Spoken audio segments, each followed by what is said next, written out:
All right, guys, right now it is 5:40 when I'm making this video, so as you can see, it's going to be harder for me to get them out early when I'm coaching. I just finished up soccer, so you'll probably start to see the videos come out around this time every night. But I'll post the assignment and the notes key in advance, so you will have those until I post the video. So if you're using the videos, just expect to see them come out a little bit later than they have been now that I'm coaching. All right, so tonight's homework says for the following sets of functions, you're going to evaluate the expression for the given values. So it's just like what we did in class. Now, it might be written like this, it might be written like this, but remember, you can use either method. I don't care. You just have to understand what this is saying. So we're going to do problems from number 2 because last year I did problems from number 1. All right. We've got two functions. One of them is called f of x, and one of them is called g of x. F of x is a parabola if I graph it. G of x is a line if I graph it. But I can evaluate these functions and then add my results. I could also add the functions and then evaluate the result. So just remind yourself that this is not going to come out the same as this like it did in class because we're using a 1 here and we're using a 3 here. So in class, we kept getting the same number because we would do a 1 and then we would do a 1. But now we know that it works, so I'm giving you different numbers every time. So if you're not getting the same number each time, that's correct. That's what should happen. All right, let's do 2. We'll do this first example here. All right. F of 1 plus g of 1. I'll do 1 with method 1.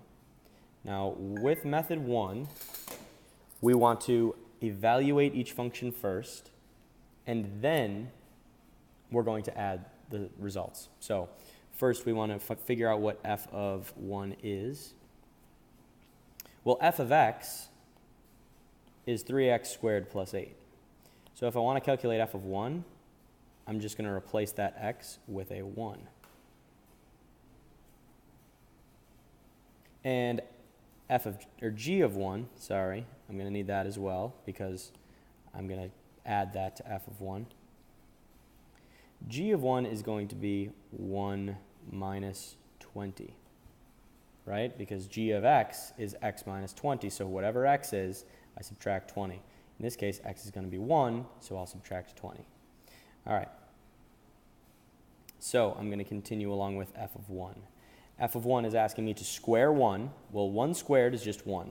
So I'm going to end up with 3 times 1 plus 8. 3 times 1 is 3. And 3 plus 8 ends up being 11.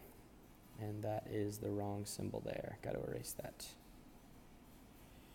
And now I don't know how to get an eraser. Okay. Equals 11. All right, so f of 1 is 11. G of 1 is 1 minus 20, which is negative 19. So we're almost done, because remember, it wants us to add these two things. I know that f of 1 is 11, and I know that g of 1 is 19. So now I just have to do 11 plus negative 19, which is negative 8. All right, so for number 2, we're using these two functions. F of 1 plus g of 1 is negative 8. Now, I could have done it the other way. I could have added f of x to g of x and then plugged in a 1, and I would still get negative 8. But we did it this way. So let's do this example here. F plus g of 3 is how that reads.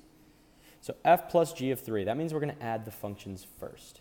This is where we have to be really careful with how we do this. So f of x is 3x squared plus 8. I left a gap here because there is no x to the first term. When I put my g of x function in, that's going to be x minus 20. And I'm adding. So the reason I left this space is because there's no like term in f of x to go with x. So to hold that place, we may want to get in the habit of doing this. That's a 0x. And to hold this place here, that's a 0x squared, right? These are placeholders because the functions we're adding to have that term, and this function does not have that term, and this function does not have this term, right? So now we can add. First thing we're going to do is 8 plus negative 20. 8 plus negative 20 gives us negative 12. Then we have to do 0x plus 1x. 0 plus 1 is 1. And then we have to do 3x squared plus 0x squared, which is 3x squared. Now we have a brand new function that we can plug 3 into. Now is when we plug in our 3, right? Everywhere that we see an x.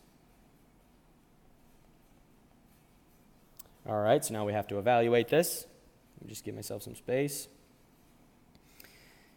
3 squared is 9. 3 times 9 is 27. And now we can just add them in a row. 27 plus 3 is 30. And 30 minus 12 is 18.